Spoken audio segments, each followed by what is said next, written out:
The problem is when you buy that asset, you don't know the value of the carpet in that building. You just bought the whole thing for $390 and gave your closing statement to your CPA and started depreciating away. Let's dive into this cost segregation. Let's just break it down really simply for the audience, and then we'll dive into when it's useful and some of the values that it can add for you guys. Yeah, so cost segregation really is just accelerated depreciation. So a number of us get into real estate for some of the tax advantages, or tax advantages are a great benefit of getting into real estate, I should say. So when you buy an asset, let's say you buy a commercial building that's typically depreciated over 39 years for a commercial building or 27 and a half for residential. Yep. So just to make the math easy, let's say you buy a $390,000 office, you're going to get a $10,000 write-off every year for the next 39 years. Cost segregation comes in and says, okay, well, when you bought that office building, you didn't just buy the land and the walls. You also bought everything within that building and the parking lot outside the building. Mm-hmm. The IRS says that the personal property within the building, things like carpet, countertops, cabinets, portions of the lighting, portions of the plumbing, those should be depreciated over a much faster period than 39 years. So as you know, carpet doesn't last 39 years. Carpet's actually a 5-year asset. So we should be depreciating it over 5 years.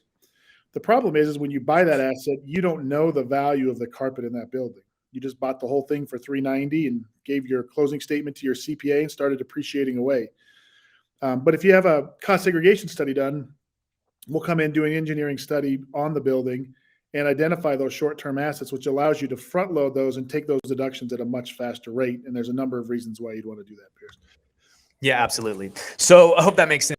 What we do is we just make sure that all the stuff that is not going to last 39 years gets depreciated sooner. Right. And you get the benefit of that. So who's a cost seg just like a home run for? Anybody who owns real estate and is paying taxes is really cost segregation. It's not a matter of if, it's just a matter of when. So if we knew everybody's tax situation, if I knew what your tax bracket was going to be, Pierce, in every year going forward for the next 5 years, if I knew what your income was going to be, I could dial down and say, this is the absolute moment to maximize your tax savings. This is when you should do cost seg. We don't always know that information. Of course. So really, if you have a tax liability and you own real estate, it's definitely worth looking into. Sure. And then it's a matter of kind of keeping it in your pocket to make sure that you utilize those deductions when you can maximize the tax savings. So hopefully that answers your question. Yeah, it does. So let me give you a case study. So, sure. And let's just walk through an example. Okay. So let's say a property owner has owned a building for 20 years. Okay. Right. And they've just been straight line depreciating this thing and they got 19 years left on their, would you do a cost seg on that building? Yes. And that's kind of a hard idea for some people to understand. Even when we educate CPAs, they're like, wait, why are you doing a cost seg study right before you sell the asset? Don't you just have to pay all this back in the form of recapture? And the idea is that we're going to go and identify these short-term assets. And by doing so, when you identify them, let me ask you a question. I'll kind of back into this example, but we're going to identify 5, 7, and 15-year assets within that building. Well, if you've owned it for 20 years, what are your 5-year assets worth? They're worth zero. They have zero book value, right? Same thing with your 7, same thing with your 15.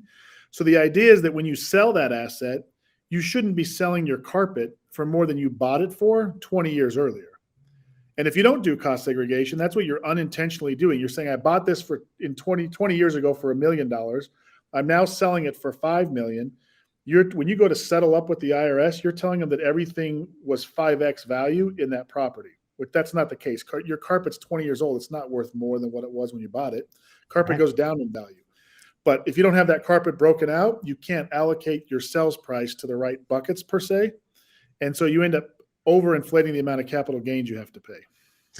Okay, let's dive into that a little bit more because that's super interesting, right? So basically what it sounds like you're saying is that if you do a cost seg before you sell it, you're able to say, hey, look, no, I'm not actually paying this much in gains because I've actually already depreciated these things, but I still have, and they're not worth that anymore, right? So they're not what is actually being sold.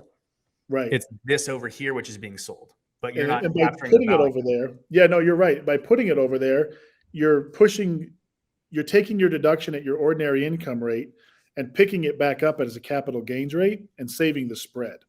And you're not even picking all of it back up because your 5-year assets are fully depreciated. So you're not even picking all those up. You're picking up a portion of those. Interesting.